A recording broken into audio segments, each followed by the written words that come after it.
બધા પંજાબ જેવી હાલત થવાની શિવનગરની જો આ લોકો કડક કાર્યવાહી નહીં કરે ને ડ્રગ્સ આપણે ભાઈ આપણે સાંભળો, આપણે જિલ્લા પોલીસ વાળા જોડેથી એક મિનિટ આપણે જિલ્લા પોલીસ વાળા જોડેથી શું ખાતરી જોઈએ તમે મને કહો, હું નહીં બોલું, તમે કહો.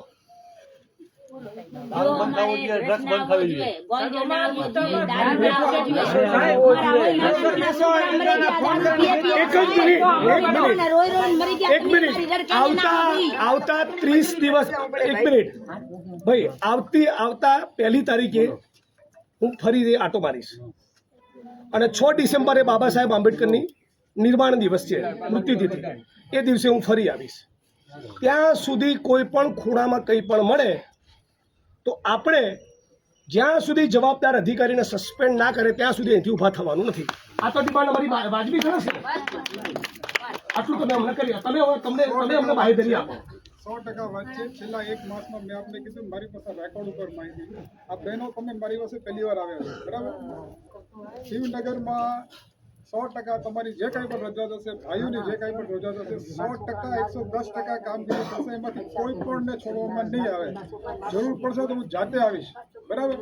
કોઈને તમારે એ ફરિયાદ માટે મારા સુધી જિગ્નેશભાઈને તમારામાંથી કોઈને નહીં આપવી પડે, હું બાંહેધરી આપું છું. અને તમે બધા મરી જજો, તમે બધા પુરુષો ઢાંકણીમાં પાણી લઈને ફરી કહું છું ત્રીજી વાર મરી જજો તો ફરી બહેનો ફરિયાદ કરવી પડે.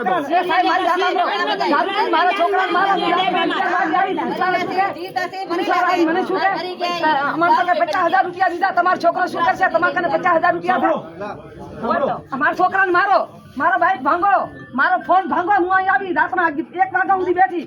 મારા છોકરાને મારો, હું વિધવા બેન છું, મારા છોકરાને મારી નાખો. મારા છોકરીને તારો હાથ કેળો, હું ઘરે કેમ નહીં પૂછાર છું કે અહીંયા તો 50,000 રૂપિયા 50,000 નથી પડતા. તમારામાંથી જેની બી ફરિયાદ હોય 2-4 દિવસ પછી 5 જણા જિલ્લા પોલીસ વડાશ્રીને મળી લેજો. મારી વાત સાંભળો, હું શિવનગરમાં જાતે આવીશ, તમને મળીશ, બરાબર? હું જાતે આવીશ, હું લોકો રેગ્યુલર કામ કરીએ છીએ. જાતે તમારે પણ નહીં આવવું પડે, હું જાતે આવીશ, એની બાંહેધરી. અને ઘણી ધમકી દે, ઘણી દારૂવાળા ધમકી દે. શું કે અમારા શંકરભાઈ ચૌધરી ચોડાવી નાખશે?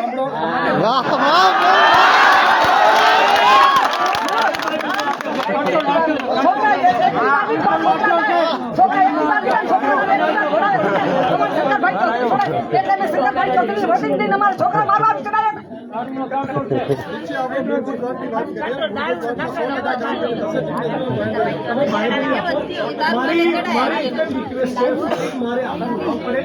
ફરી બહેનોએ ફરિયાદ કરવી ન પડે એવું કરીને તમે થરાદ પોલીસ સ્ટેશનમાં અને જિલ્લા પોલીસ વડા તરીકે તમારી બધું ઉજળી કરો એવું અમે ઈચ્છીએ છીએ.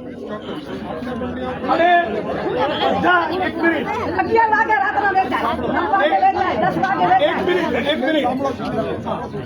એક મિનિટ બધા પોલીસ કર્મી મિત્રોને કહું, મને ફરિયાદ કરવા બદલ કોઈ પણ પોલીસ કર્મીએ પોતાની આંખની ભ્રમર મારા માણસ સામે ઊંચી કરવાની નથી.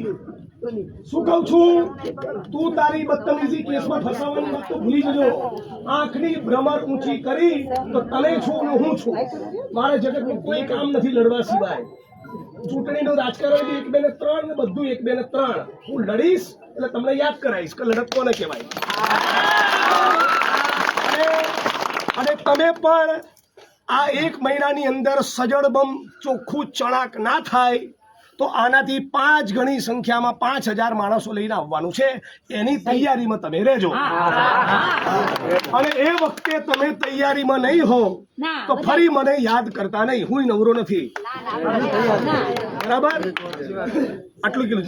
તો આપણે વિનંતી કરીએ, અમે રજા લઈએ છીએ એ અપેક્ષા સાથે કે ફરી અમારે આવવું નહીં પડે. તારું વિજય સાહેબ બંગલા બનાવ્યા, બંગલા. અને એક મિનિટ ભાઈ, એક મિનિટ. હવે પોલીસને જે કહેવાનું તું કહી દીધું તો તને સાંભળો. 1 મિનિટ.